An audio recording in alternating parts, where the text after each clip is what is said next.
saat ini standarisasi khususnya produk-produk daripada UMKM yang bukan saja ya kita lihat bukan saja dalam arti barang tapi juga jasa yang harus memiliki standar supaya dapat bersaing dalam pasar dalam negeri maupun pasar pasar ekspor ya ataupun dengan disebut dengan pasar global yang supaya di mana kita berharap dengan standarisasi ini kompetitif daripada produk-produk dari UMKM bisa masuk kepada daya saing yang diharapkan oleh pasar.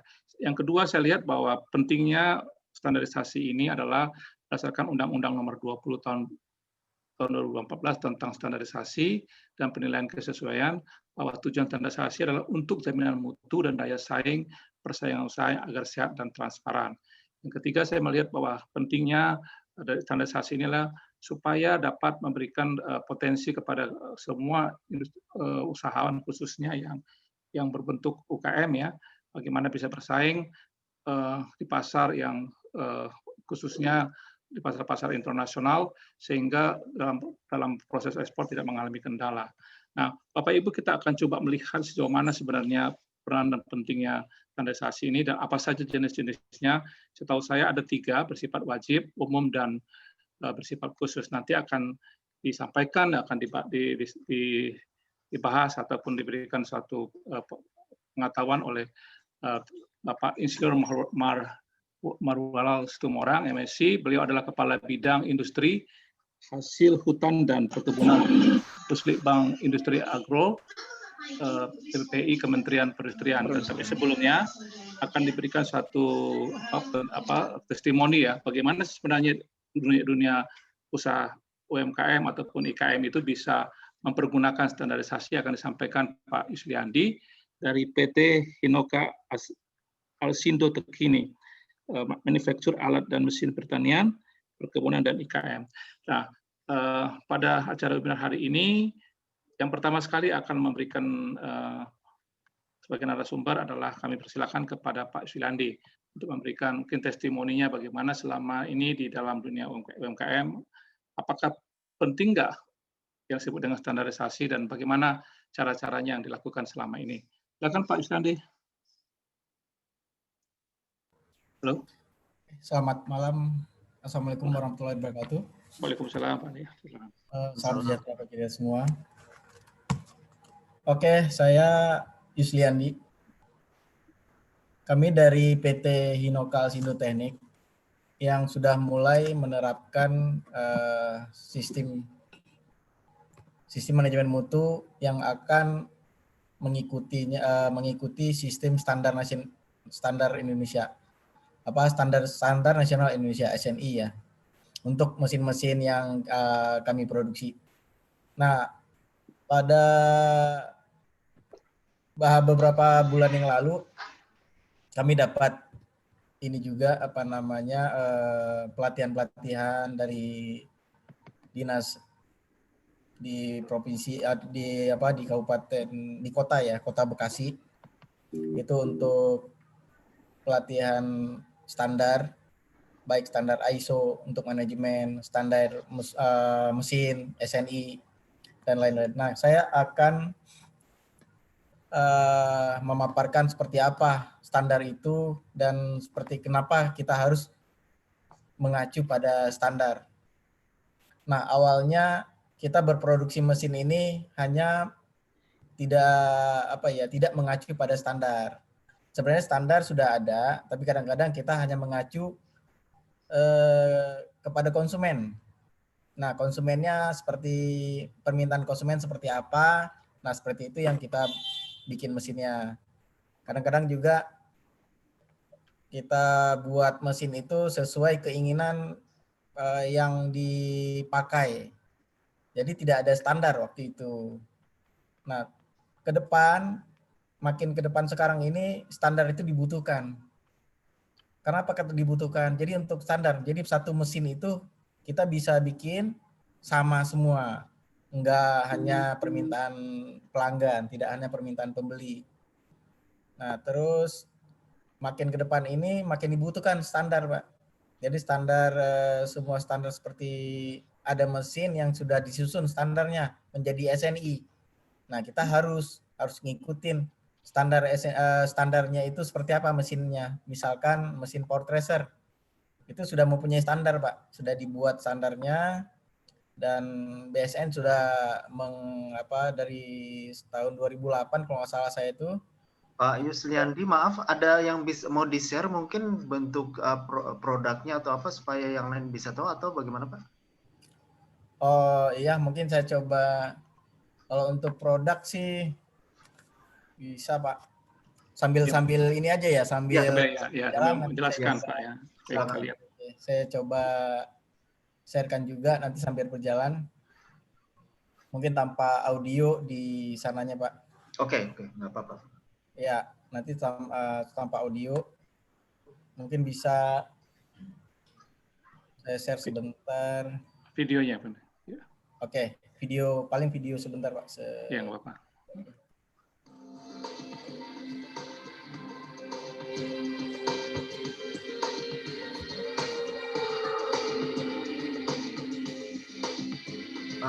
Pak belum Pak, saya coba tidak mau ke share sebentar. Ini videonya tidak auto sebentar.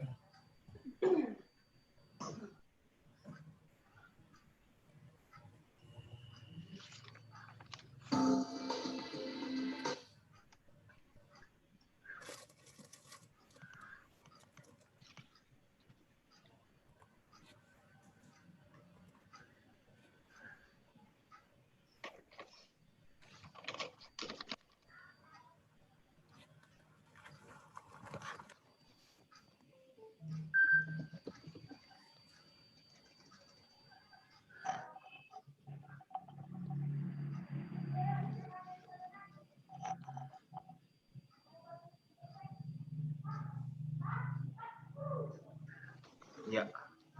Kelihatan ya, Pak ya? Kelihatan. Mantap.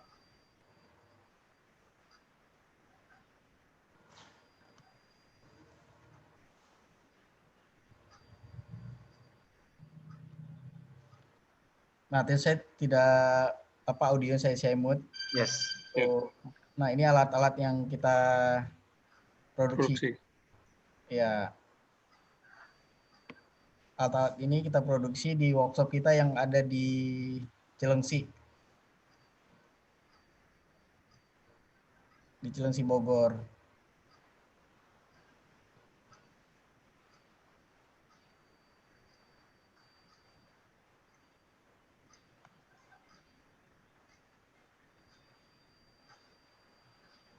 Oke, untuk foto-fotonya mungkin foto-foto alat yang kita produksi, misalkan mesin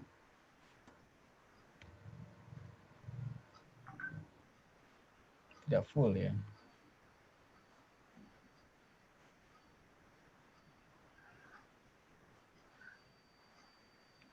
Nah, ini contoh-contoh mesin yang kita produksi, Pak.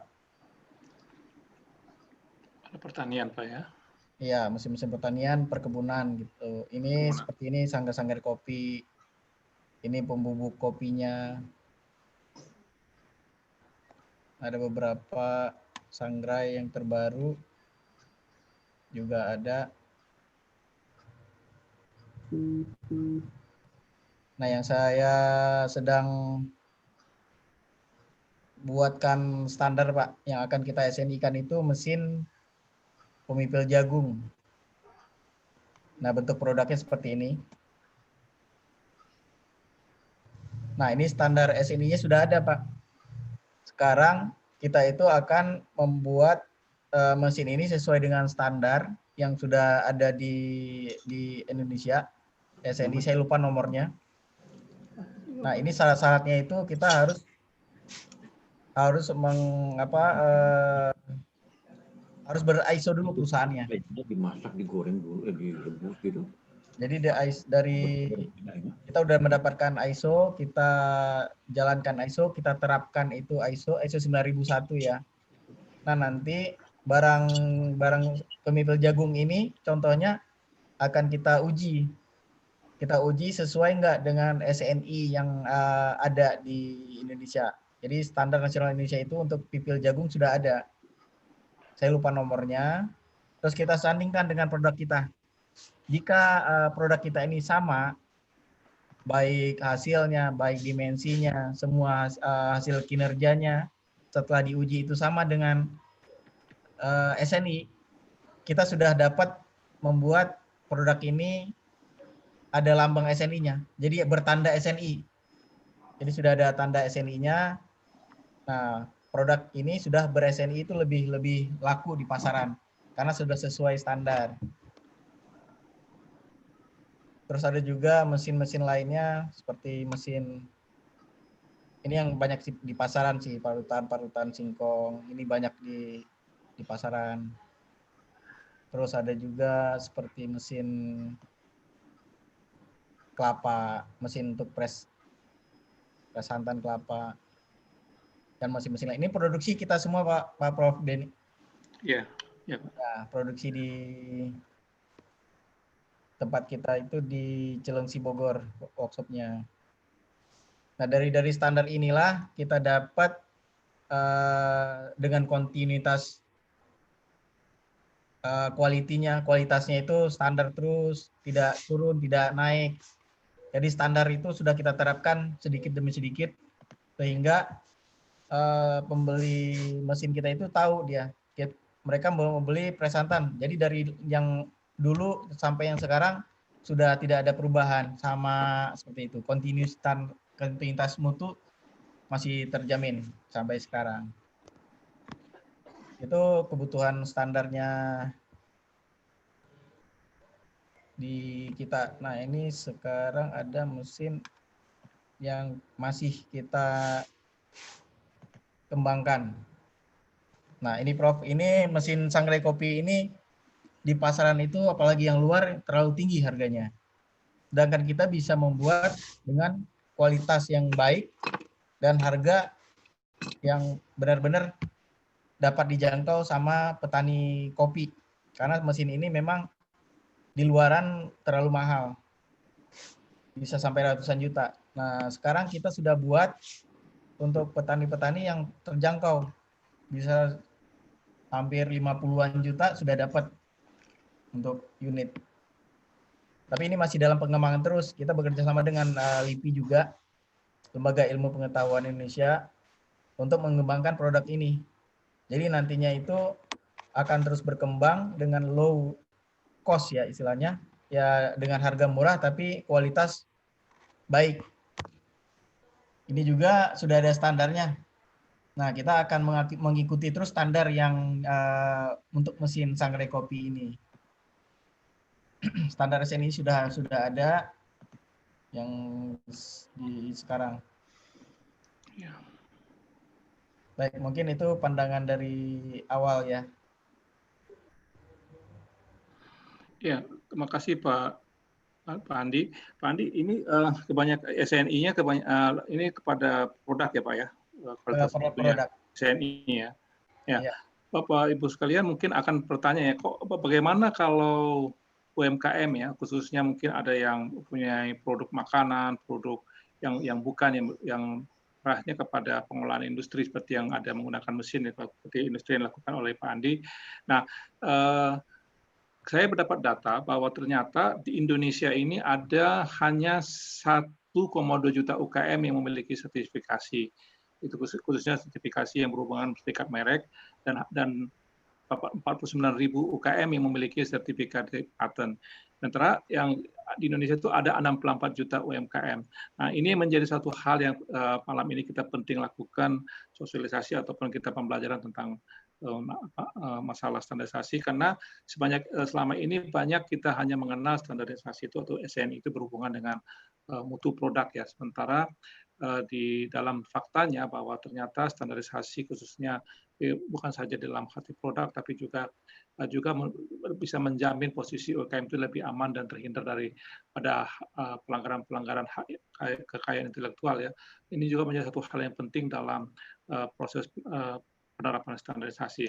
Nah, mungkin nanti kita akan coba gali lebih dalam. Tadi kita sudah dengar Pak Andi bagaimana menyampaikan produk-produk mereka itu telah melakukan standarisasi dengan SNI sehingga bisa melakukan persaingan pasar baik dalam negeri ataupun luar negeri. Dan untuk itu mungkin saya serahkan ke Pak Maru ya untuk menjelaskan lebih lanjut tentang apa sih standarisasi itu, sehingga mengapa penting bagi UMKM dan di mana posisi sesungguhnya yang bisa dilakukan untuk UMKM, apakah jenis yang bersifat wajibkah, bersifat umum atau yang tersier atau sekunder ya Pak. Silakan Pak Maru Sumerang. Ya, terima kasih. Selamat malam Pak Prof. Ya. Malam Pak. Assalamualaikum warahmatullahi wabarakatuh. Waalaikumsalam warahmatullahi. Selamat malam, salam sejahtera bagi kita semua. Pertama, barangkali saya berterima kasih nih. Saya diminta untuk bagi pengalaman ya. Walaupun sebenarnya mungkin Bapak lebih banyak pengalaman dari saya. Ya, tapi nggak apa-apa. Ini untuk memajukan UMKM kita ya. Jadi saya perkenalkan dulu, nama saya Maru Ahal Situmorang, biasa dipanggil Maru, Pak ya. Iya, Pak Maru. Saya sebenarnya mengikuti standar ini sejak tahun 94 ya. Tapi setahun terakhir ini memang saya dipindah ke urusan lain ya, urusan litbang gitu ya. Jadi tapi masih bisa lah dikit-dikit diingat gitu. Jadi coba kita berdiskusi tentang standar ini ya. Kami diberi judul Standarisasi Nasional UMKM untuk meningkatkan kepercayaan pelanggan. Jadi pada malam hari ini barangkali nanti akan saya jelaskan tentang standarisasi nasional itu sebenarnya saya lebih kepada industri Pak, karena latar belakang saya orang industri gitu ya. Tapi nanti kita akan bahas tentang mungkin di UMKM apa yang bisa kita perbuat. Jadi nanti ada juga fungsi SPPT SNI itu adalah sertifikat ya Pak, sertifikat SNI itu dalam perdagangan nasional dan internasional, dan persyaratan pemberlakuan. Kapan nih SNI, spesifikasi teknis, pedoman tata cara dilakukan secara wajib, apa dasarnya? Itu nanti akan kita bahas. Bagaimana prosesnya ya untuk memperoleh SNI. Lalu siapa sih yang memberikan? Kira-kira gitu yang bisa saya jelaskan. Nah, kita mulai saja Pak. Pak Enos, tolong materinya nanti di-share oleh Pak Enos. Pak Prof, kira-kira berapa menit ini? 20 menit, Pak. Boleh, 20 menit ya? Berarti harus ngebut ya, Pak ya? Kita diskusi aja banyak ya? Iya. Oke, Pak. Jadi, sebenarnya dasarnya Standar Nasional Indonesia itu ada di kami, ada di Undang-Undang Nomor 3 tahun 2014, ya. Next ya, Pak, next itu. Selanjutnya, ada di Peraturan Pemerintah Nomor 2 tahun 2017 tentang pembangunan sarana dan prasarana industri ya. Makanya tadi saya sebut memang arahnya ke industri karena ada beberapa standar itu SNI juga tetapi tidak ke industri, ada juga ke pertanian, ada juga yang mungkin ESDM dan lain sebagainya ya. Saya lebih kepada industri, nanti mungkin teman-teman dari kementerian lain bisa diajak gitu ya. Nah, kemudian standar industri diselenggarakan dalam wujud SNI ya, ada spesifikasi teknis ST, ada pedoman tata cara atau PTC nanti kalau ngomong di belakang. Jadi standar nasional Indonesia yang selanjutnya disebut SNI adalah standar yang ditetapkan oleh lembaga ya, lembaga penyelenggara pengembangan dan pembinaan standar itu BSN, Pak. Nah, ini kita lanjut aja bercepat. Nah, ini dasar hukumnya, Pak, bisa dibaca nanti, ada tadi Bapak sudah menyebut Undang-Undang Nomor 20 ya, ada Undang-Undang Nomor 3 gitu ya. Selanjutnya PP 2 tadi sudah disebut. Nah, ada Permen-Perin Nomor 86. Ini sekarang sedang kita proses untuk direvisi, Pak. Tentang Standar Nasional Indonesia di bidang industri, bagaimana merumuskan, bagaimana memberlakukan, bagaimana itu menerapkan secara wajib, siapakah yang menilai dan lain sebagainya. Ini sedang kita garap sekarang, mungkin dalam beberapa bulan ke depan akan direvisi. Nah, kemudian ada namanya Permen-Perin tentang pemberlakuan SNI secara wajib untuk produk tertentu, ya. Kalau tadi Pak Andi tadi menjelaskan ada mesinnya tadi, mesin pemipil jagung mau diterapkan secara wajib. Kalau itu masuk SNI-nya industri, maka nanti Permen-Perin akan muncul untuk memberlakukan secara wajib. Next. Next lagi, Pak. Bercepat. Nah, apa sebenarnya fungsinya SNI ini dalam perdagangan nasional internasional? Jadi sebenarnya tadi sudah dijelaskan untuk meningkatkan jaminan mutu, Pak. Jaminan mutu. Kalau sudah terstandar, diharapkan maka produknya itu akan selalu memenuhi persyaratan. Harapannya Pak, tapi di lapangan kadang-kadang juga masih banyak, makanya ada pengawasan ya. Jadi meningkatkan jaminan mutu sehingga pelanggan itu percaya, oh ini dong sudah standar ini, makanya pelanggannya mau membeli, itu kira-kira. Kemudian efisiensi produksi Pak, kalau sudah standar tadi tidak ada standar, beda-beda terus ukurannya, maka tidak akan efisien, akan sulit untuk berdagang melawan yang sudah ada skala produksinya. Jadi bisa di alatnya juga bisa terstandar, produknya terstandar gitu kira-kira. Nah, tentu nanti dengan demikian maka akan meningkatkan daya saing nasional ya. Persaingan usaha yang sehat, Pak. Jadi ada yang memenuhi persyaratan ini, ada enggak, itu kan enggak sehat itu. Ada tipu-tipu dan lain sebagainya. Mohon maaf ini ya. Jadi banyak kita hadapi di industri seperti itu. Dan juga kepastian usaha bagi pengusaha dan kemampuan pelaku usaha serta kemampuan inovasi teknologi. Jadi kalau sudah menerapkan standar bukan berarti gitu terus. Banyak yang bisa kita improve lewat inovasi ya. Inovasi teknologi supaya apa? Supaya makin efisien dengan biaya murah, mutunya makin bagus. Mutu itu tidak minimal ya. Mutu itu tidak maksimal. Jadi dia di atas persyaratan standar itu malah lebih bagus.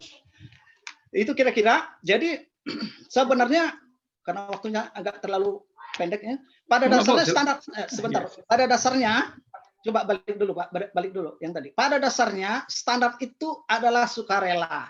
Sukarela diterapkan, ya. Boleh diterapkan, boleh tidak, sukarela. Tetapi ada kepentingan lain untuk diterapkan secara wajib, ya.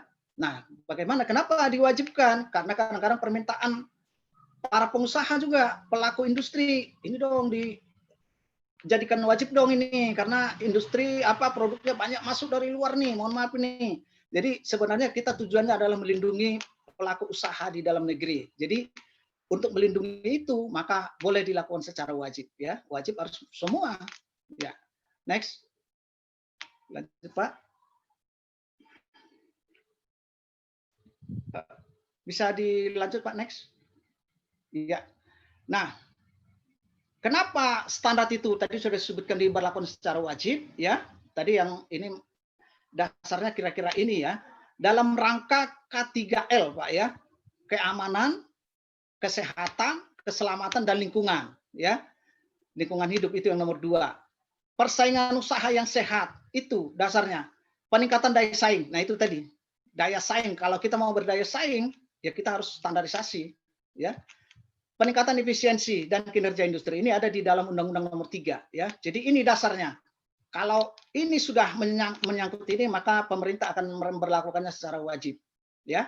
Kalau kalau SNI-nya itu menyangkut industri, maka Kementerian Perindustrian akan memberlakukan. Tidak semena-mena Pak memberlakukan SNI wajib. Ini SNI wajib perindustrian. Enggak. Itu harus mengundang semua stakeholder ya, baik itu pelaku usaha, baik itu mewakili pemakai produk maupun importir dan lain sebagainya. Kita lihat untung dan ruginya, ada analisis risikonya. Kita selalu buat itu dalam memberlakukan. Lanjut ya, next. Nah, persyaratannya next bisa di next. Nah, jadi tidak boleh diskriminasi ya, non diskriminasi itu persyaratannya. Ribet Pak memberlakukan SNI wajib itu. Kita harus meminta izin dari WTO juga ya. Mau kita terapkan ini, apa dasarnya? Nanti perdagangannya jadi nggak sehat gitu ya. Dia WTO pasti menolak, tapi kita akan bikin alasan Pak. Untuk apa? Biasanya kita akan buat perlindungan terhadap produk dalam negeri itu melalui sumber daya dan lain sebagainya, adalah alasan kita.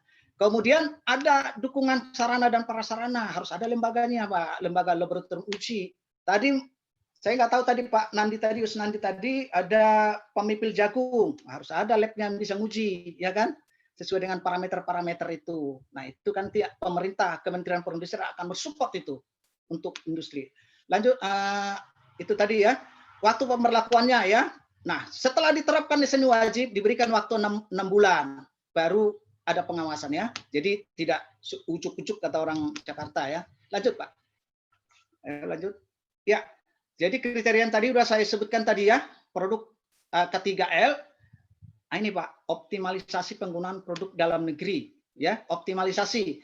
pertimbangan ekonomis, strategis, dan regulasi teknis ditetapkan oleh Menteri Teknis. Jadi kalau perindustrian menetapkan, kalau pertanian Kementerian Pertanian menetapkan. Lanjut Pak. Nah ini prosesnya ya, supaya nanti Bapak Ibu proses itu pada dasarnya tadi saya sebut sukarela, namun dalam rangka menjamin mutu produk, meningkatkan daya saing dan lain sebagainya itu dilakukan secara wajib. Nah saat ini SNI kita itu ada 4.617 judul untuk industri. Baru 113 yang diberlakukan secara wajib ya oleh Kementerian Perindustrian dan didukung oleh 51 LS Pro, lembaga sertifikasi produk yang memberikan sertifikat produk bahwa ini produknya sudah memenuhi SNI. Nah, ada 87 laboratorium uji sesuai kompetensinya. 87 ini dibagi, Pak. Jadi tidak semua produk. Dia hanya produk apa saja yang bisa, tapi 87 lah. Next.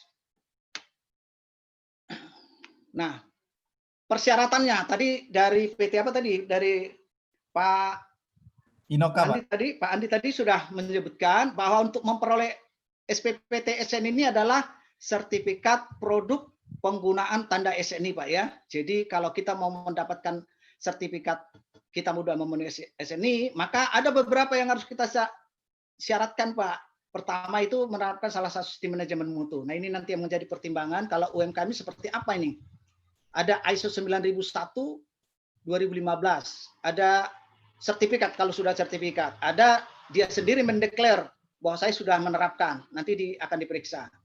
Nah, ada hasil uji bahwa produknya memenuhi persyaratan, ada persyaratan administrasi. Tapi jangan salah, Pak.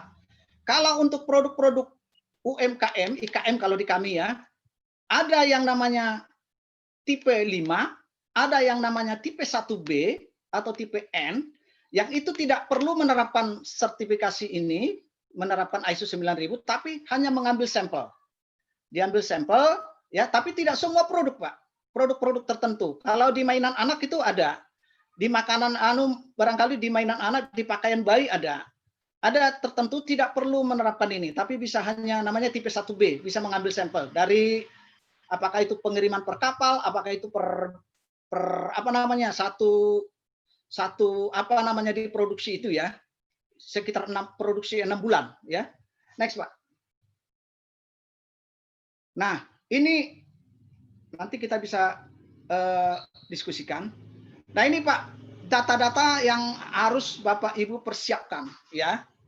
Bagi Bapak Ibu yang masuk IKM, kalau untuk mendapatkan sertifikat SNI, ya untuk khususnya industri kan, akte pendirian harus ada lah ya, surat izin, nah ini harus ada, mereknya tadi merek itu murah loh sebenarnya, kita harus bikin merek supaya brand kita itu bisa kejual gitu loh, syukur-syukur nanti bisa sampai ekspor ya, merek kita harus ada.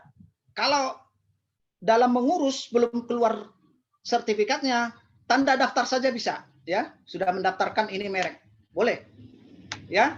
Terus ada bikin flowchart pengendalian mutu produk, apa-apa saja yang dites mulai dari bahan baku selama proses dan produk jadu yang dites, bisa dites di pabrik ya, nggak mungkin misalkan hanya dimensi ya silakan. Kemudian ada struktur organisasi, nah itu ada pengendalian mutu bahan, proses produksi, flowchartnya selama proses ya. Peralatan inspeksinya apa, peralatan inspeksi kita, apakah hanya mikrometer, apakah hanya pH, untuk AMDK misalnya, untuk kekeruhan dan lain sebagainya. Ada pedoman mutu tadi ya, daftar dokumen sistem mutu, dan ilustrasi perlu. Kalau produk kita itu ada brandnya, di mananya SNI-nya nanti dibikin, kira-kira itu ilustrasinya ya. Seperti apa bentuknya, diletakkan di mana, apakah itu di produknya, mungkin enggak. Kalau produk kecil kan enggak mungkin, berarti dia di produk yang besarnya, mungkin di kardusnya dan lain sebagainya. Ya. Next, lanjut. Ini yang harus dipenuhi, Pak, nanti bisa di-share lah. Ini prosesnya ya. Proses sertifikasi, ini saya coba tadi mainan anak itu. Mainan anak itu bisa tanpa menerapkan ISO 9001 tadi ya. ISO 9001 2015. Ya, siapa tahu IKM kita atau UMKM ini ada yang mainan. Ada juga mungkin pakaian bayi. Pakaian bayi juga seperti ini ya. Jadi mulai produsen, terus menyiapkan itu tadi kan, pendaftaran itu. Daftar, tadi sudah saya sebutkan tadi di atas. Terus audit, itu kalau di audit ya. Tapi kalau pengambilan sampel. Nah, itu langsung pengambilan sampel, diuji di luar, ya. Kalau sudah masuk, dilakukan evaluasi, keputusan dapat sertifikat, ya. Nah, kalau yang tipenya tipe 1N itu tadi 6 bulan, surveillance 6 bulan itu produk selama 6 bulan itu bisa berlaku. Tapi setelah itu harus lagi ambil sampel lagi. Tetapi kalau untuk yang tipe 5 tadi yang Pak Yunandi tadi itu bisa 4 tahun, ya 4 tahun sekali setahun datang surveillance, ambil barang, ambil produk, periksa sistem mutu. Lanjut Pak. Nah ini yang tipe 5 tadi ya.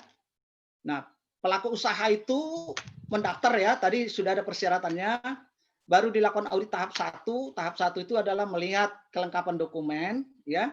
Baru audit sistem manajemen mutu lapangan nih.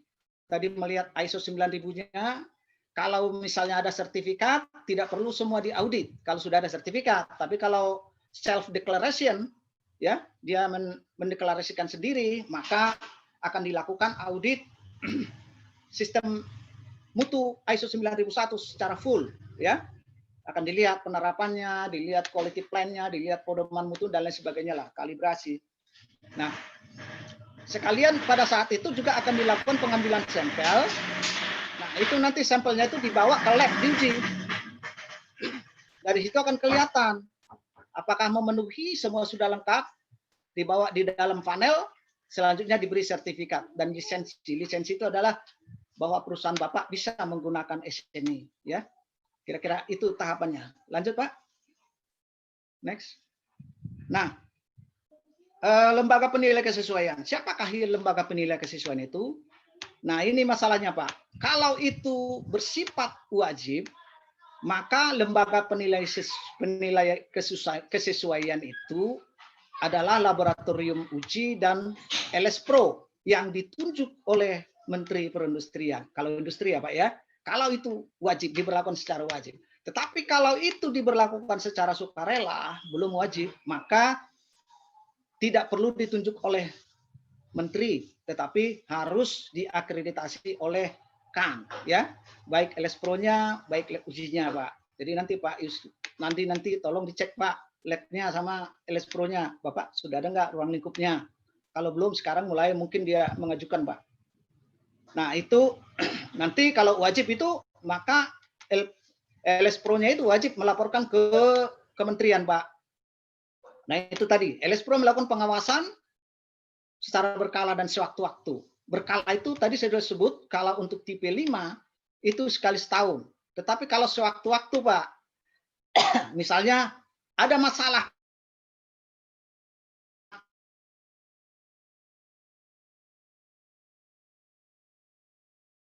tiga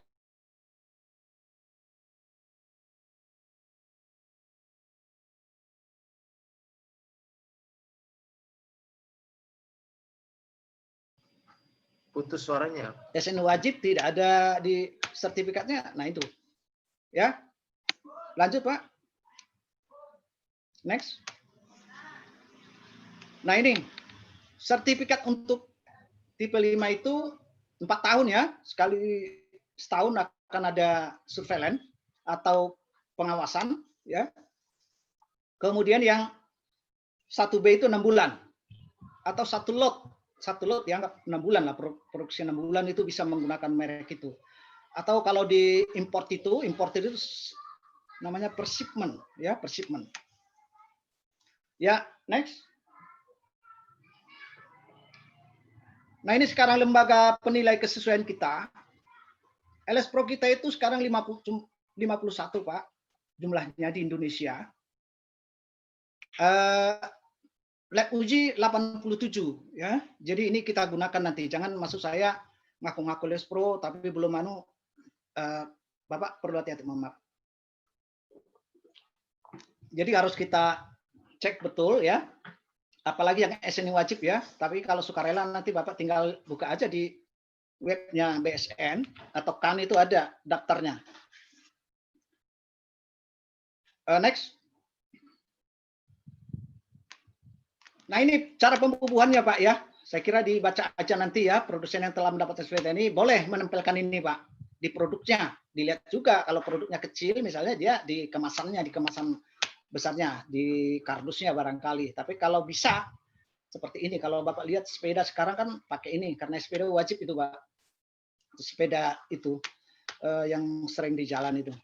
Next. Nah ini next. Nah ini ukuran-ukurannya ya. Bapak nanti bisa pelajari dari sini. Nah ini daftar next Pak. Ini daftar yang saat ini sudah diterapkan SNI wajib Pak. Barangkali nanti bisa dilihat semua nih apa yang terkait dengan produk-produk Bapak. Kalau untuk pemipil jagung kayaknya belum SNI wajib Pak ya. Saya berharap Belum, Pak. Bapak ini memprakarsai ini supaya SNI wajib Pak.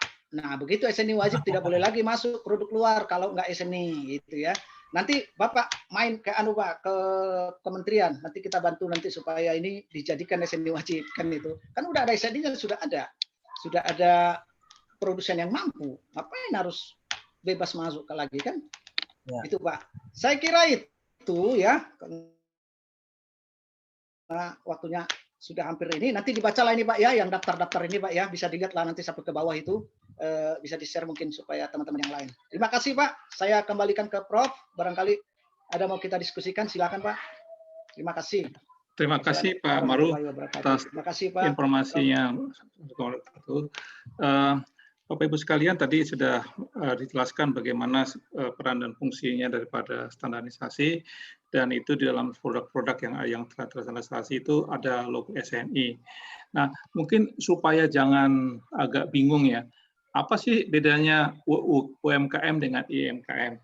UMKM itu adalah sebenarnya hampir mirip dengan IMKM. Kalau secara kedinasan, UMKM itu dikelola oleh Dinas Koperasi dan UMKM. Tapi kalau IKM itulah para usaha kecil menengah juga, tapi lebih kepada industri karena menggunakan mesin, ya, menggunakan peralatan-peralatan sehingga dia dari segi permodalan hampir mirip dengan UMKM, tapi di bawah koordinasi daripada Kementerian Perindustrian. Nah, saya melihat bahwa dalam standarisasi ini ada tadi dikatakan jenis-jenis standarisasi dan sertifikasi itu yang bersifat wajib. Apa sih yang dimaksud dengan wajib itu, supaya Bapak Ibu sedikit ada penjelasan sedikit. Adalah standarisasi yang harus dimiliki oleh pengusaha berupa perizinan atau regulasi yang diterbitkan oleh institusi pemerintah. Contohnya kalau kita lihat ada contohnya adalah izin edar, PPOM, PIRT ya untuk UMKM, kemudian sertifikasi halal, kemudian ada juga batas maksimal residu pestisida dan batas kontaminasi kalau kita lihat pada industri pertanian, khususnya yang berhubungan dengan makanan dan minuman ya. Nah, kemudian ada juga yang bersifat sekunder ya, atau standarisasi dan sertifikasi yang tidak wajib, namun dibutuhkan, dituntut oleh pasar, pada umumnya diterbitkan oleh instansi pemerintah atau swasta. Contohnya adalah halal, ya saat ini dulu tadinya diterbitkan oleh MUI, sekarang telah diterbitkan oleh pemerintah, khususnya Kementerian Agama. Kemudian Good Agricultural Practice atau GAP, dan Good Manufacturing Practice ya. Kemudian ada lagi disebut dengan, kalau UMKM biasanya ada disebut dengan Hazard Analysis and Critical Control Points ya, atau HACCP. Kemudian ada standar nasional atau SNI. Kemudian kalau kita kenal dengan ISO juga. Nah, ada juga yang berhubungan dengan hak kekayaan intelektual, merek dan paten. Ini adalah merupakan daripada standarisasi ataupun sertifikasi bersifat umum. Nah, ada juga yang disebut dengan bersifat khusus ya, atau tersier. Ini adalah standarisasi dan sertifikasi yang diminati oleh segmen pasar tertentu, diterbitkan oleh instansi pemerintah maupun swasta. Contohnya organik, eco-friendly, misalnya ini untuk yang berhubungan dengan kesehatan lingkungan, kemudian fair trade, vegan. Di sini terdapat juga standar spesifikasi teknis terkait kualitas produk seperti bentuk, rasa, bahan untuk memenuhi kebutuhan segmen pembeli dan konsumen tertentu.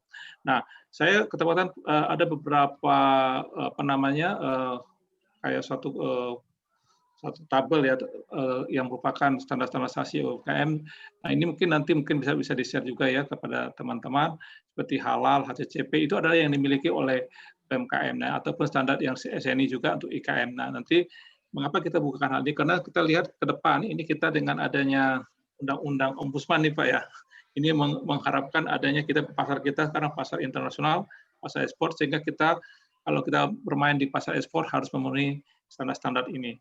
Mungkin itu Pak ya Pak Maru ya, mungkin ada yang mungkin harus dipersiapkan oleh UMKM. Bapak Ibu sekalian, kalau nanti kita akan membuka ruang pertanyaan, silakan nanti bertanya melalui chatting ataupun mungkin ada bisa dengan angkat raise hand ya. Nah, Bapak Ibu sekalian, di sini saya ada beberapa pertanyaan Pak. Kita buka pertanyaan ya. Sini, nah ini ada dari Pak Salman Firdaus. Kalau sekiranya ini masalah dia apabila sekiranya separuh jalan HP-nya mati, apakah dapat sertifikat? Ya, Bapak Ibu yang untuk mendapatkan sertifikat pada acara ini bisa mengisi di daftar ya, daftar nanti supaya nanti sertifikat bisa dikirimkan melalui email. Kemudian ada pertanyaan dari Pak Farijal, Pak, ini diperuntukkan ke Pak Maru. Apa syaratnya suatu produk bisa didaftarkan pada SNI? Kemudian Pak Mawar Nasir, bagaimana kita mengetahui suatu barang dengan kasat mata bahwa itu sudah ber-SNI? Apakah untuk logo SNI pada produk industri ada ukurannya? Tadi sudah sampaikan Pak ya, mungkin dijelaskan lagi kembali. Kemudian dari Pak Farijal, berapakah kisaran biaya untuk pengurusan SNI? Mungkin ini bisa saya sampaikan dulu ke Pak Maru ya. Iya, Pak. Banyak pertanyaan yang berhubungan dengan proses SNI. Silakan Pak. Iya, jadi tadi sudah saya sebutkan sebenarnya syarat-syarat untuk mendapatkan SNI tadi. Mungkin itu ya Pak ya, pertama dulu Pak ya. Dari Pak Rizal tadi. Jadi mungkin bisa dibuka Pak, di situ tadi Bapak harus pertama sebelum dibuka lah, Bapak harus ada izin dulu kan gitu ya. Ada izin usaha ya. Jadi izin usaha itu kalau di UMKM, iya, kalau di UMKM apa ya, saya kurang barangkali ada kalau ya, atau apalah, pokoknya itu bisa berlaku. Nah, kemudian ada mereknya Pak. Jadi yang di SNI-kan itu ada brandnya, merek itu harus ada. Saya kira itu penting untuk membangun merek itu, kan Bapak harus membangun merek ya. Jadi harus ada mereknya itu tadi. Nah, kalau misalnya Bapak itu dari UMKM, saya usulkan supaya ambillah yang tipe 1 gitu ya, yang tipe 1B atau tipe 1N, supaya tidak terlalu memberatkan dalam penerapan sistem manajemen mutu ya. Jadi nanti bisa tinggal ambil produk aja kalau dokumen administrasinya sudah lengkap gitu ya. Ada tadi izin, ada merek ya. Itu yang penting barangkali nanti kalau hanya untuk tipe 1B, tetapi kalau tipe 5 Bapak harus punya pedoman mutu, peralatan inspeksi dan lain sebagainya gitu ya. Harus menerapkan sistem manajemen mutu ISO 9001 gitu. Itu Pak tadi. Jadi kira-kira itu Pak ya, atau gimana? Ada di apa saya ada di presentasi saya tadi. Ya, itu yang tipe 5 Pak, ada tipe 5 dan tipe 1 ya. Bedanya tipe 5 tipe 1 apa ya supaya kalau tipe 5 itu tadi harus menerapkan sistem manajemen mutu. ISO 9001 dan itu paling berat Pak buat usaha kecil. Saya tahu lah, saya dulu banyak membina industri ya. Itu agak berat karena harus mempunyai pedoman mutu, quality plan, harus ada internal audit dan macam-macam lah ya. Ada 10 standarisasi, 10 persyaratan harus dipenuhi. Itu mungkin agak berat. Saya sarankan saja supaya nanti ke tipe 1B, tapi tidak semua produk yang SNI wajib itu ada 1B-nya. Tapi kalau misalnya menyangkut misalnya mainan anak itu pasti 1B, ada pakaian bayi itu 1B, ada macam-macam itu 1B ada juga Pak. Jadi nanti dilihat Pak. Jadi intinya gini Pak, saya ingatkan Bapak Ibu dibaca lagi, kalau sudah diberlakukan SNI wajib, kalau Bapak belum ada sertifikat, nah itu jangan mengedarkan barang karena sudah ada di Undang-Undang Nomor 3 tahun Pak sampai 5 tahun hukumannya. Tidak boleh beredar di seluruh wilayah Republik Indonesia, itu bunyinya Pak ya. Kalau ini produk ini sudah diberlakukan SNI wajib, yang tadi saya bilang tadi 113 judul itu. Nah, nanti dilihat Pak, dibaca nanti produk Bapak itu sudah masuk di situ enggak? Kalau sudah masuk harus pakai SNI wajib Pak ya. Itu Pak, supaya nanti Bapak bisa terus jualan, bisa kerja terus Pak. Jangan ada pengangguran. Itu Pak, kira-kira Pak. Ada biayanya tadi Pak ya? Iya, biaya gimana Pak? Kalau biaya itu mungkin Pak Yusnandi tadi mungkin kalau menerapkan ISO 9000 itu mungkin itu agak ada biaya ekstranya ya. Seingat saya kalau hanya untuk pengurusan KLS Pro dan lab uji ya mungkin sekitar 10 juta kurang lebih dikit lah ya kalau Untuk tipe 5 Pak ya. tipe 5 Pak ya. Kalau Nah, tipe tidak 1, ikut konsultan loh Pak ya, tidak. oh ya, yang LS Nah, Pro-nya. kalau untuk tipe 1 barangkali mungkin sekitar 4 juta biaya uji sama 4,5 gitu-gitu lah Pak, di bawah 5 juta lah Pak. Kira-kira gitu. Kalau yang tipe 5 tadi mungkin sekitar di bawah 15 juta lah ya Pak ya, 14 juta gitu. Sekitar gitu Pak. Itu pun nanti tergantung mandate-nya. Iya Pak. Oke, ya, makasih Pak Bang Ru. Ini ada pertanyaan kembali dari Pak Mahendra. Bagaimana dengan produk industri olahan? Kalau untuk tipe 5 lumayan Pak. Mulai dari merek Iya, nggak banyak ya. Merek mungkin 1.500.000 antara segitu. Setelah merek kita penerapan ISO 9001 2015 itu yang agak tinggi Pak. Agak tinggi ya. Ya itu tinggi itu dari. Kalau ada konsultan bayar lagi. Konsultan bayar lagi. Jadi dari konsultan terus nanti ada survei apa namanya? Ya, penerapannya Pak.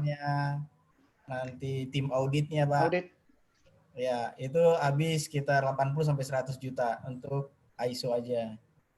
Nah, kalau untuk LS Pro ya seperti Pak Maru bilang itu paling 2 bulan. Itu yang saya bilang tadi Pak, ke LS Pro-nya ya. Kalau ke itu penerapannya itu agak tinggi, itu tadi saya bilang agak berat. Ya. Ya, ada lagi dari Pak Andi? Ya, itu Pak untuk biaya mungkin bayangan seperti itu Pak.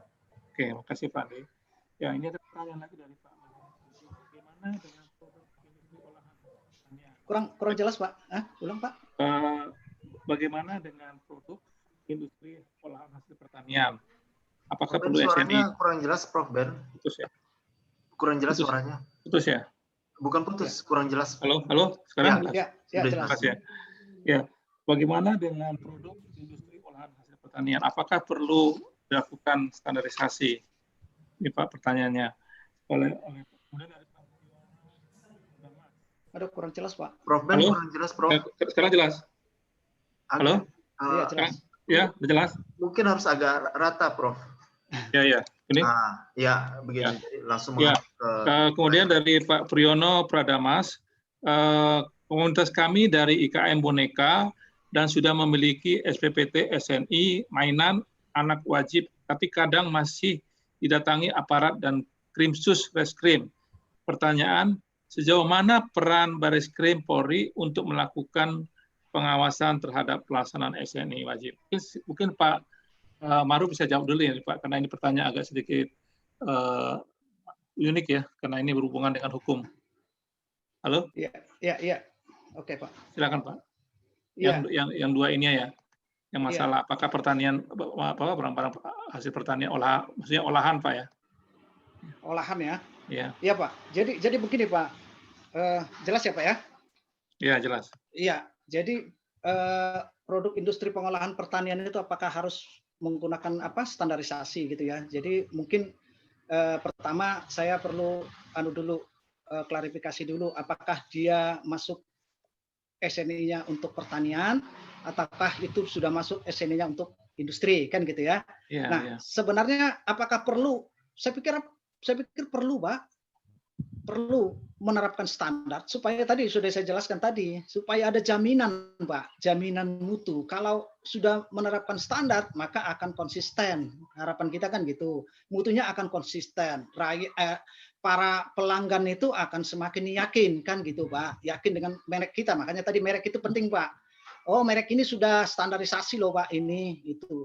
Itu masih loh Pak ya, masih sukarela ya. Jadi tidak wajib. Kalau sudah wajib, mau tidak mau harus mengikuti Pak. Itu Pak. Jadi saya sarankan penting Pak. Standar itu penting. Itu tadi jaminan itu Pak. Jaminan mutu dan efisiensi Pak. Kalau sudah kita menghasilkan standar itu maka akan efisien. Karena terus-terusan itu standarnya sesuai. Nggak perlu setiap ukuran, setiap mode harus ganti-ganti lagi gitu Pak.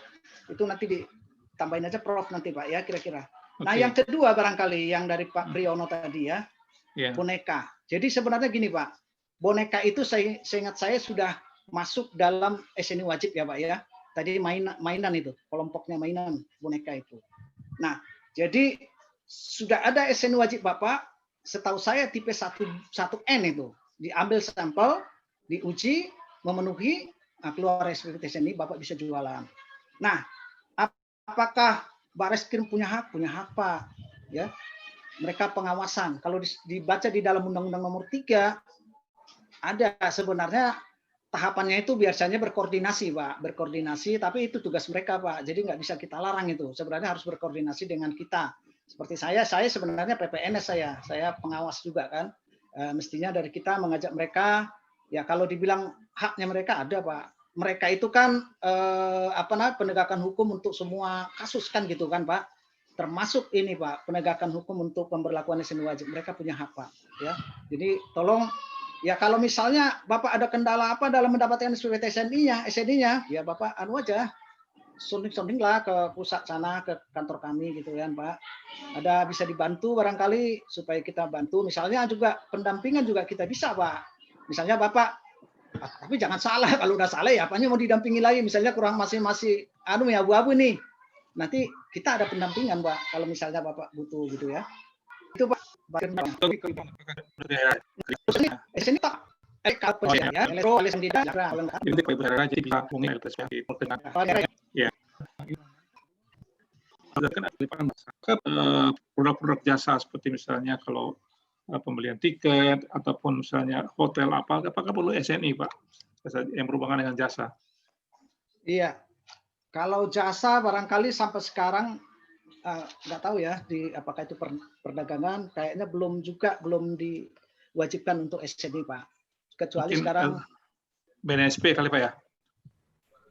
Barangkali di bawah mereka, karena itu mereka yang mengatur nanti. Oh ini SNI wajib loh. Iya, setahu saya di BNSP, Pak, karena seperti di perhotelan mereka punya berhubungan dengan profesi, ataupun berhubungan dengan jasa mereka lakukan. Iya, itu saya kira mereka, Pak, mereka yang menentukan nanti penting nggak ini pakai standarisasi. Kalau sekarang di perdagangan itu pasar-pasar tradisional juga sudah menerapkan SNI, Pak, ya, SNI. Iya, mungkin ada dari Pak Andi yang menambah daripada pertanyaan-pertanyaan ini, Pak. Ya Pak, kalau untuk jasa biasanya bukan SNI ya, kayaknya ISO ya. ISO. Ya. Untuk jasa. Ada juga sekarang Pak, SNI itu masuk ke jasa, Pak. Banyak produk sekarang, jasa Pak. Berarti ya Pak ya, produk. Jasa, Standar Nasional Indonesia untuk jasa apa gitu, banyak Pak sekarang, Pak. Ya.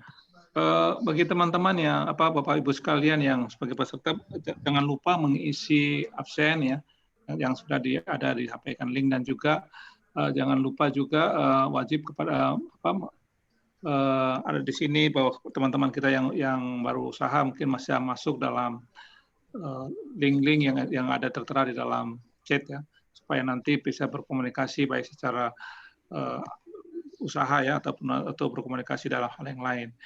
Mungkin dari Pak Enos, ada yang mau ditanya, Pak Enos? Halo? Iya, saya mau tanya Pak Marus. Ya, silakan Pak. Kalau seandainya teman-teman ini membuat SNI kan, nah keuntungan mereka membuat SNI ini, kalau misalnya untuk industri IKM gitu ya, industri kecil menengah atau IKM, itu keuntungannya selain daripada mereka mempunyai label SNI, dari segi penjualan dan sebagainya bagaimana, Pak? Ini mungkin ke Pak Yus, tapi satu pihak juga ke Pak Maru juga. Silakan, Pak. Siapa dulu nih? Saya dulu apa gimana? Silakan Pak Maru dulu mungkin. Iya. Bagi teman-teman UMKM atau IKM yang menerapkan standarisasi ya, saya kira keuntungannya itu tadi saya sebutkan, pelanggannya itu lebih yakin ya, lebih pasti, lebih ada jaminan Pak bagi pelanggan. Kedua, saya kira pemerintah juga akan ada lebih gampang berkoordinasi dengan industri-industri ya. Setiap ada pertemuan nanti bisa jadi untuk komoditi tersebut Bapak Ibu akan diundang untuk sosialisasi macam-macam gitu ya. Aneh, sekarang ini memang kita lagi nggak bisa sosialisasi, biasanya itu selalu ramai kita undang industri-industri baik IKM, nanti IKM juga ada bantuan apa-apa, barangkali Pak, tapi saya nggak menjanjikan, tapi artinya itu akan menjadi prioritas Pak, yang sudah menerapkan SNI dengan baik Pak. Itu kira-kira. Kalau dari segi untung, saya kira pasti untung Pak. Orang ada kepastian bagi pelanggan itu, ya tentu akan ada jaminan itu tadi, jaminan, terus industrinya juga mungkin akan lebih efisien menurut saya gitu ya. Ada sesuatu jaminan bahwa mereka itu efisien gitu. Saya kira itu Pak. Makasih Pak. Oke. Pak Enos. Pak Andi mungkin ada memberikan tambahan Pak? Sebenarnya sih banyak ya Pak ya keuntungan kita menerapkan standar ini. Jadi contohnya di produksi juga kita lebih efisien. Seperti apa efisien? Karena sudah standar itu para yang memproduksi barang atau teknisi-teknisi saya itu mereka hanya mengikuti standar. Karena dia udah standar, dia nggak bisa melenceng dari standar. Jadi efisiensi di situ.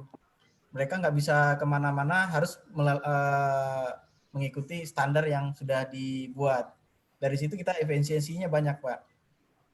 Itu dari produksi. Nanti tingkat gagal produk gagal itu juga rendah Pak, sangat rendah kalau kita sudah mengikuti standar itu. Nanti juga untuk penjualan mungkin ya, penjualan udah pasti meningkat karena pemerintah juga akan memilih produk yang sudah ber-SNI. Ya, jadi sudah ber-SNI, mereka lebih memilih produk ber-SNI daripada yang belum. Pak Andi mau tanya lagi Pak untuk memperjelas, maksudnya pemerintah memilih produk ber-SNI ini maksudnya bagaimana Pak Andi? Di bantuan-bantuan Pak, bantuan pemerintah. Oh, ada bantuan. Seperti apa Pak contohnya? Contohnya dari kementerian-kementerian ada membeli barang untuk diserahkan ke masyarakat, kelompok tani. Nah, itu kita kan ada beberapa produk Pak. Dan kita juga di luaran juga ada banyak merek-merek. Kalau untuk misalkan pemipil jagung nih, itu banyak Pak. Banyak yang produsen untuk bikin pemipil jagung.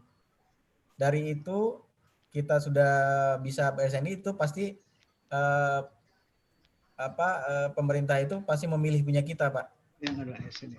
Iya, sudah ber-SNI. Karena memang salah satu persyaratan seperti lelang umum itu sebenarnya ada pencantuman itu Pak. Yang SNI lebih diutamakan. Oh, oke. Prof Ben mau nanya lagi, Prof Ben. Ada kesempatan lagi kan, Prof Ben? Ya, boleh. Masih ada waktu ya. Ya. Pak Andi, ini saya mau nanya nih ke Pak Maru juga. Mungkin ini juga pertanyaan dari teman-teman yang lain karena tadi saya agak sedikit tergelitik juga. Kalau seandainya untuk ISO saja harus keluarkan 80 sampai dengan 100 juta, apa nggak terlalu mahal buat IKM ya Pak ya? Gimana Pak Andi? Iya Pak. Nah, dari itu kita karena binaan dari Dinas Perindustrian Pak. Saya sedikit cerita. Kita binaan dari Dinas Perindustrian Kota Bekasi. Kita diberikan Pak, bantuan untuk mengurus ISO Pak. Tapi dari 100 perusahaan hanya 6 Pak yang kemarin lolos lolos sertifikasi ya. Jadi kita ada tahap-tahapannya Pak. Ada tahapan-tahapan untuk bisa mendapatkan bantuan ini yang benar-benar terus berkomitmen. 1 bulan kalau nggak salah saya itu kita diuji dan mereka datang survei ke tempat kita juga. Nah, dari 100 perusahaan hanya 6 yang diberikan bantuan itu Pak tahun ini.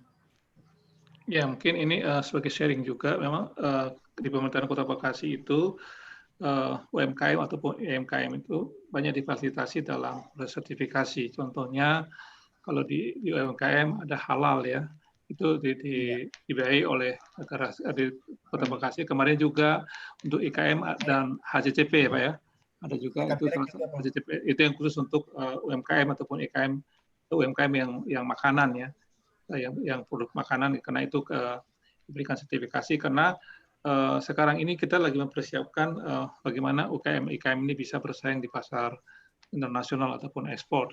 Itu makanya kita lihat bahwa ke depan memang untuk naik kelasnya UMKM-IKM ini adalah dengan memiliki sertifikasi terhadap produk, sehingga mereka bisa punya daya saing baik dari segi mutu barang, juga mereka bisa terakreditasi secara internasional dengan adanya standar nasional Indonesia ini.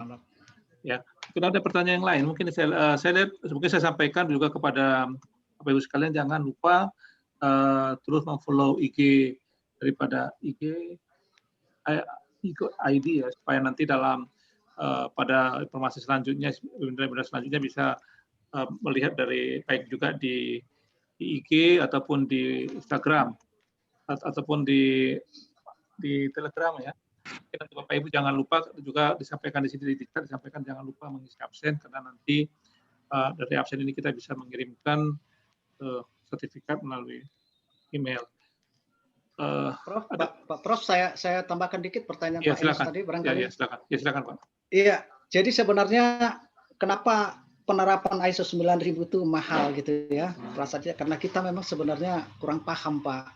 Kalau di perusahaan Bapak itu ada yang mengerti, nggak perlu bayar konsultan kan sebenarnya kan Pak? Konsultan mungkin yang agak lebih mahal itu. Ya kita terapkan sendiri. Mungkin sekarang ini kalau zaman dulu ISO 9000 itu harus kertas semua. Ya harus print. Sekarang sudah pakai digital semua kan gitu Pak. Itu bisa mengurangi sebenarnya. Cuman yang mahal itu saya bilang tadi mungkin konsultannya. Kalau kita bisa saya kira irit lah, tidak mahal-mahal amat untuk menerapkan itu. Paling mungkin melengkapi diproduksi dan lain sebagainya, sarana-sarananya. Ya udah sekarang udah pakai kok Pak, digital semua, nggak perlu lagi kertas-kertas. Bisa lebih murah Pak. Nah, barangkali nanti ikut pelatihan kadang-kadang disiapin oleh pemerintah Pak, gratis gitu. Nah itu kan bisa membantu juga. UMKM mahal bayar konsultan, nanti ikut pelatihan udah bisa bikin sendiri. Atau begini Pak, UMKM Mantap, Pak. UMKM itu bergabung 10 perusahaan, satu konsultan kan gitu kan. Nah itu lebih irit Pak. Kalau bisa mau begitu, gitu. Bisa begitu Pak Maru. Bisa Pak, apa nggak bisa. Nanti menerapkan sistem kan lebih murah itu Pak. Diajari 10 perusahaan kan ngumpul-ngumpul gitu, nanti udah ini terapkan. Nanti dilihatin masing-masing. Bisa Pak, biar nggak terlalu mahal. Betul. Ya? Betul, Pak. Yang pasti UEP-nya harus jelas, Pak. Iya Pak. Pak Rudi silakan. Ada mau tanya Pak Rudi? Ada mau tanya? Silakan.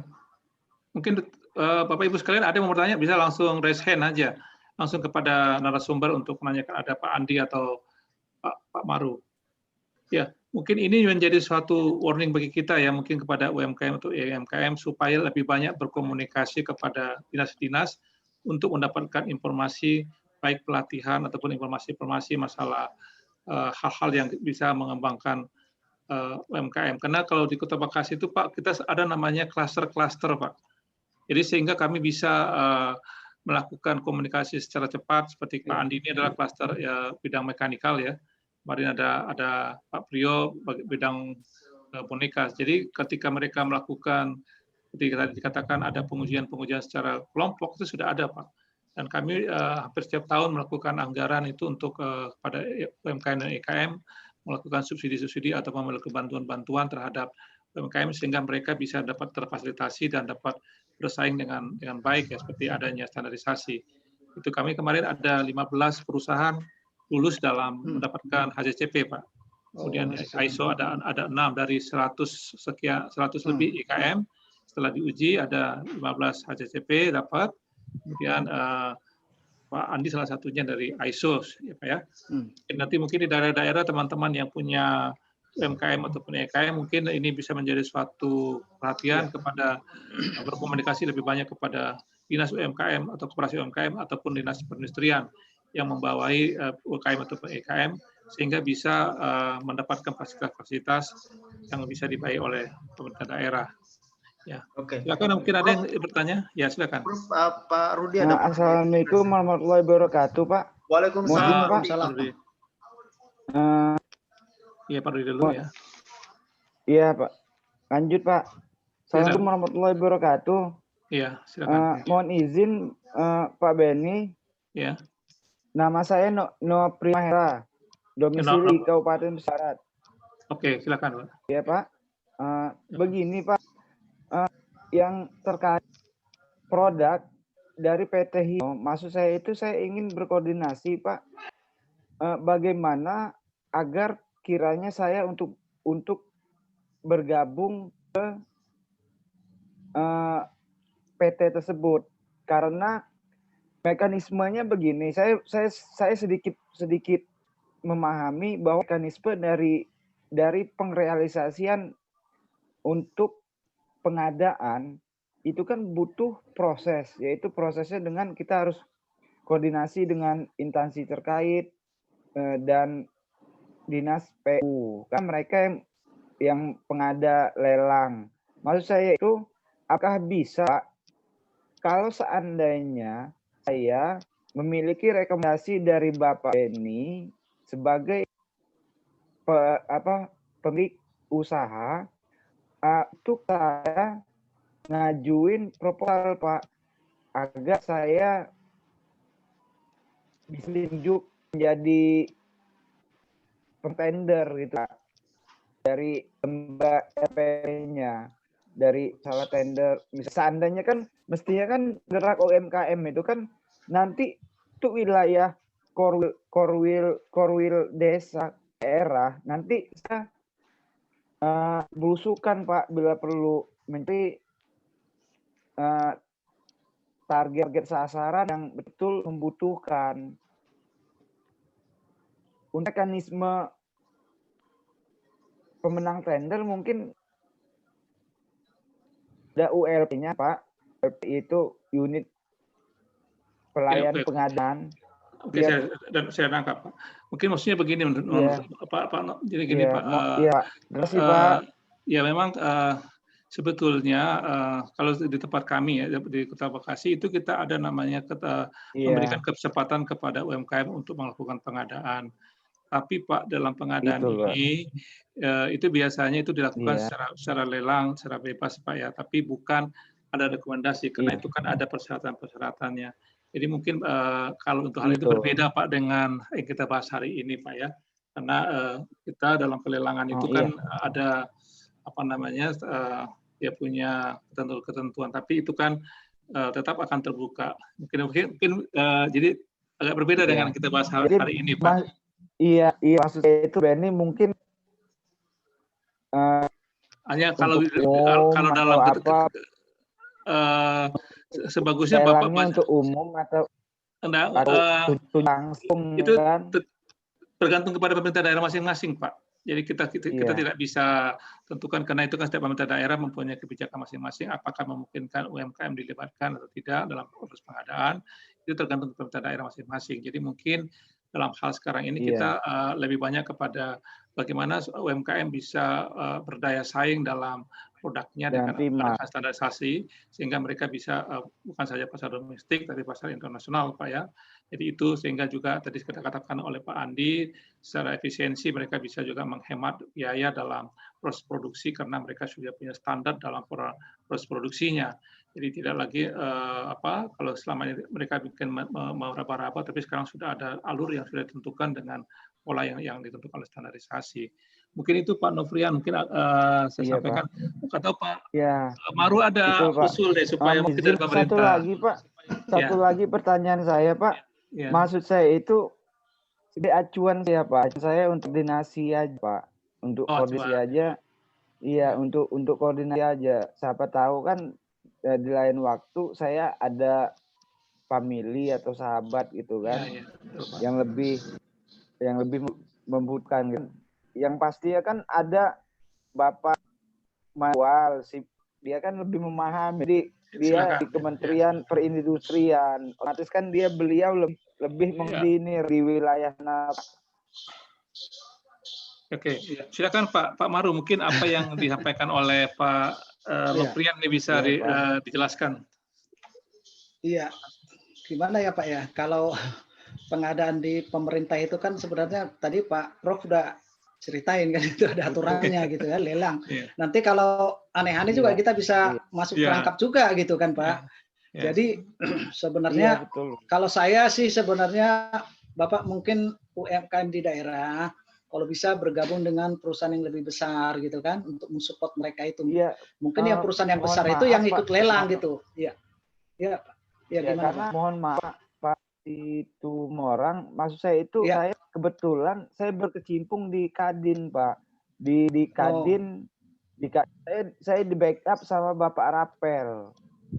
Bapak Rapel di DKI Jakarta, karena dia memberikan rekomendasi kepada saya untuk masuk anggota Kadin dari Bapak Rapel.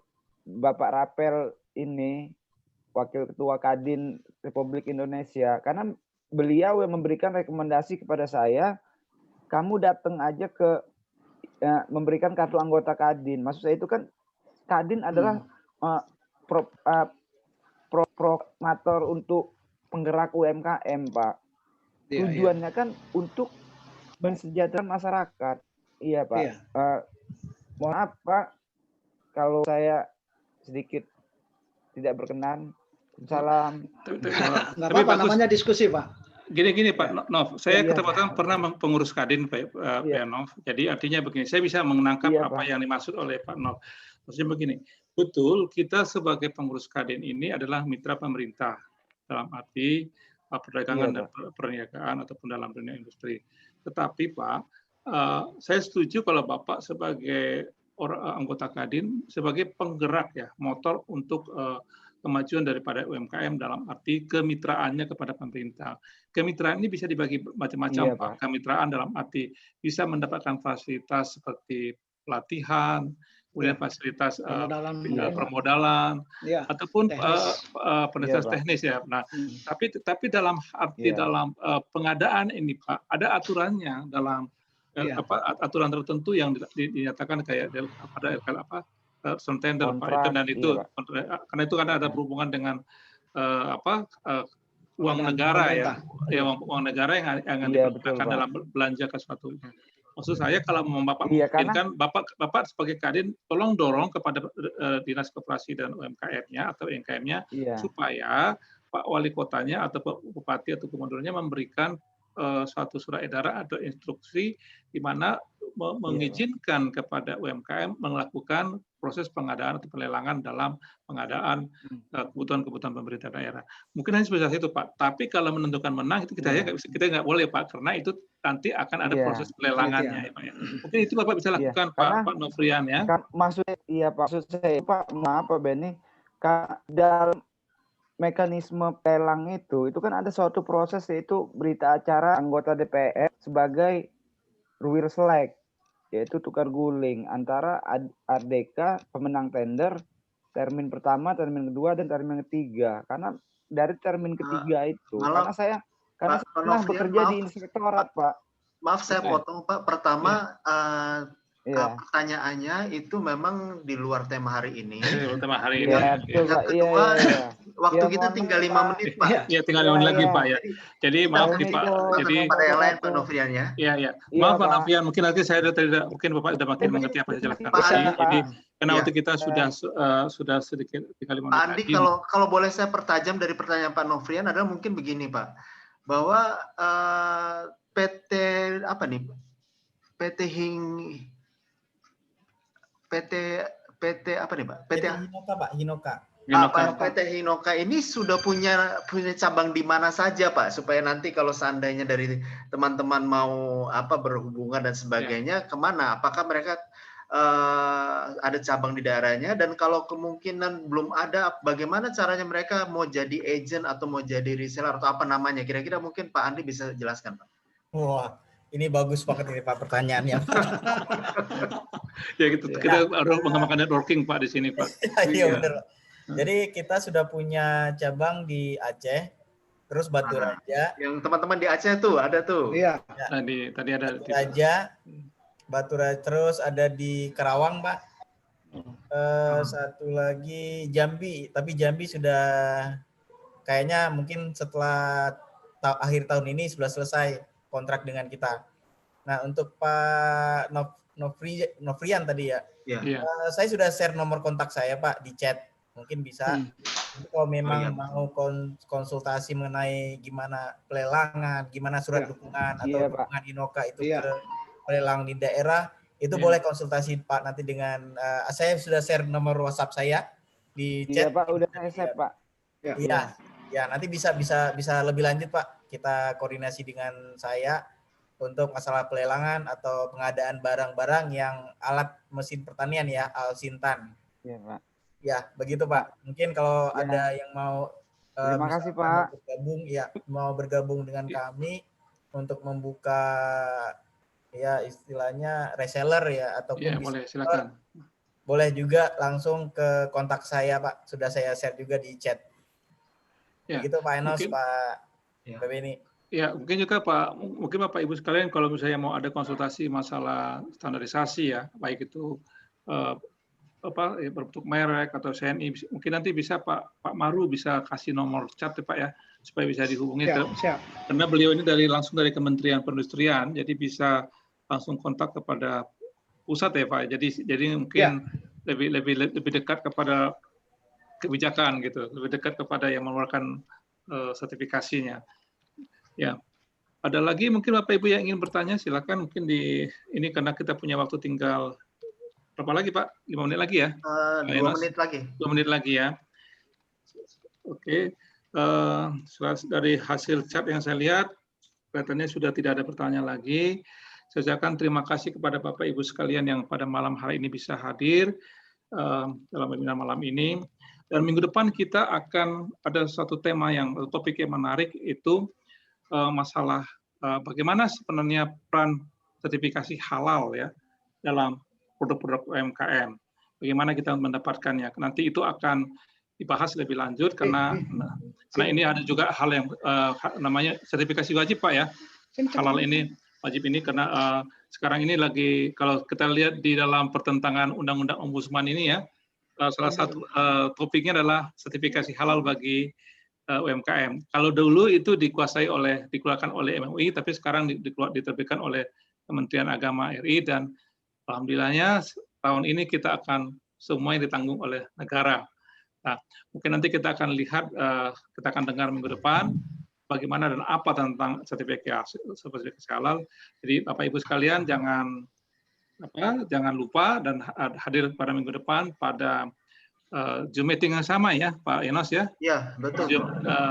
Zoom meeting yang sama dengan ID yang sama dan passcode yang sama dan pada jam yang sama minggu depan, dan pembicaranya juga orang-orang hebat yang kira-kira bisa membantu kita. Dan Bapak Ibu sekalian mungkin di daerah mungkin lebih dengan informasi ini besok kita dapat lebih cepat bagaimana mengurus kepada UMKM kita supaya memiliki sertifikasi halal. Dan begitu juga pada malam hari ini mungkin yang Bapak Ibu yang punya kebutuhan untuk sertifikasi ataupun standarisasi produknya nanti bisa memfollow up kepada Pak Maru ataupun Pak Andi untuk konsultasi. Terima kasih, selamat malam semuanya. Terima kasih ke Pak Yusrandi dari Innokar, Pak Maru yang telah bersedia waktu malam hari ini memberikan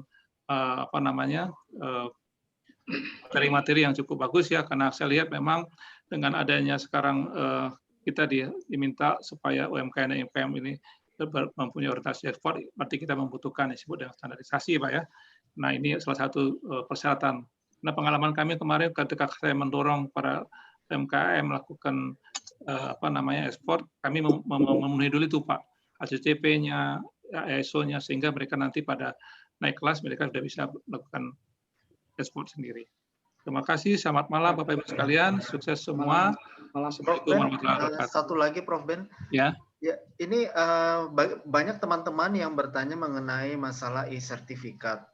Jadi e-sertifikat untuk mempermudahnya, kami sudah membuat link, tinggal di-download. Mungkin Pak Dudu ini adalah dari PT Aigo ID Business Global, rekanan kami yang kami tunjuk supaya membantu teman-teman terutama dalam masalah-masalah digital marketing. Jadi kalau teman-teman ada mau bertanya mengenai digital marketing, beliau juga ada di grup Telegram kami dan bisa bertanya mengenai apapun juga mengenai digital marketing kepada Pak Dudu. Pak Dudu bisa dijelaskan mungkin mengenai linknya? Kalau ya, Pak Dudu silakan Pak Dudu. Halo. Mungkin nanti juga sebagai informasi mungkin Pak Enos, ya. Pada akhir ataupun pada awal November mungkin kita akan bahas masalah digital marketing karena kami akan mengundang dari Gojek ya, dari Unicorn malah. Kita keren itu. Karena kemarin saya ketemu sama direktur dari Gojek, mereka mau bekerja sama di seluruh daerah dari UMKM untuk mengembangkan digital marketing. Nanti teman-teman harus siapkan waktu. November ya, Prof. Iya, November. Mereka sudah siap. Jadi nanti kalau sama ini kita pernah mendengar GoPay, kemudian mendengar Gojek, Gosen, ya, atau nanti dan mereka siap akan bekerja sama kepada seperti kami di Bekasi ada namanya Bekasi Mart. Mereka akan coba mengembangkan Bekasi Mart dengan kita bekerja sama dalam pengembangan marketplace sehingga nanti UMKM itu tergabung Bekasi Mart juga di dalam grup Gojek itu sendiri. Jadi pasarnya makin meluas. Kemarin kami dapat data dalam dari bulan September ini saja mereka punya penjualan 85 miliar dari pelaksanaannya dari digital marketing mereka. 1 bulan saja. Yes, luar biasa. Masa pandemik ini 85 M, Pak. Wow. Kemarin saya dapat report mereka karena mereka menggunakan digital marketing. Artinya kalau Bapak Ibu nanti bisa di follow up dengan UMKM ataupun dengan dinas-dinas yang ada di daerah supaya ini menjadi satu pasar yang bagus untuk dalam masa pandemik ini UMKM bisa dapat bertumbuh dan berkembang. Iya. Gitu. Rupanya Pak Dudunya sudah nggak join. Ya. Jadi kita tutup aja ya, Prof ya. Ya, makasih. Oke. Ya. Terima kasih teman-teman semuanya. Sampai minggu depan kita akan bertemu lagi di tempat di waktu yang sama dan di hari yang sama. Dan biar apa yang kita diskusikan setiap hari Minggu ini bisa bermanfaat untuk UMKM di seluruh Indonesia. Selamat malam, sampai minggu depan. Selamat malam Pak Maru, selamat malam. Selamat malam Pak Maru, selamat malam Pak. Ya, terima kasih semuanya, selamat malam bagi teman-teman dari daerah, sukses semuanya. UMKM naik kelas. Terima kasih Pak, terima kasih. Selamat malam Pak Novrian, terima kasih sudah hadir juga. Terima kasih Pak Benget, terima kasih Pak Mega. Assalamualaikum. Waalaikumsalam.